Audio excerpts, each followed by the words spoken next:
Pande. Hapa hivi ndio tumefika sasa, si tumefika. Umesema ni ngapi? Si ilikuwa 200. 200 pekee yake. 200 tu. Kuchua.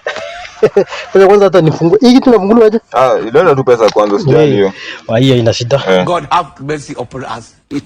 Sawa, nipatie change. Sasa Pande, unajua wewe ndo customer wangu wa kwanza. Sasa change mimi natoa wapi? Nipatie change sasa, si nimekupea 1000 hii.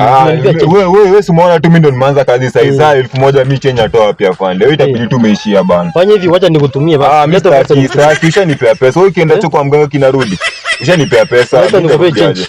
Sitaki. Kijana, unajua sitaki kutuzoeane na wewe. Bana, utanifanyia kitu. Niguze hapa nipige nduru saizi hapa ndio. Utanifanyia. Unajua station iko hapa mahali mlifikisha. Tutembee kwa station. Nipatie change basi. Kupei change bwana. Si tutembee hapa ndio upate change hapa kwa hii kanti. Sikuna kanti hapa.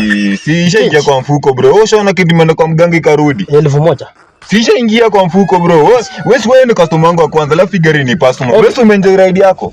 Nimekucheza tu mix moja mbili hapa hivi ukasema ride iko sawa. Ningejua hata ningeorder tu. Sasa hii sasa ni mambo gani sasa? Bana, hizi ni taxi hapa katoka. Taxi nipatie change wapi? Utaambia nani ulinipea 1000? Wewe si tumeongea kwa nini mbili? Nitasema tumeniibia pesa hujanilipa.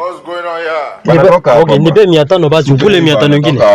Toka hapa ende nje. Kijana, unajua nikikushika na makosa huko nje. Bana, si niko na makosa sasa hizi unishike. Kijana, nishike bwana, ndio makosa bwana.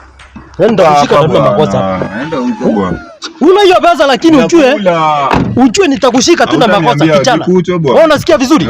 Niambia nini? Tembea hivi. Nenda kabisa. Hapa. Nikushika tu na makosa kijana. Umekula pesa yangu? Haki ya Mungu hii.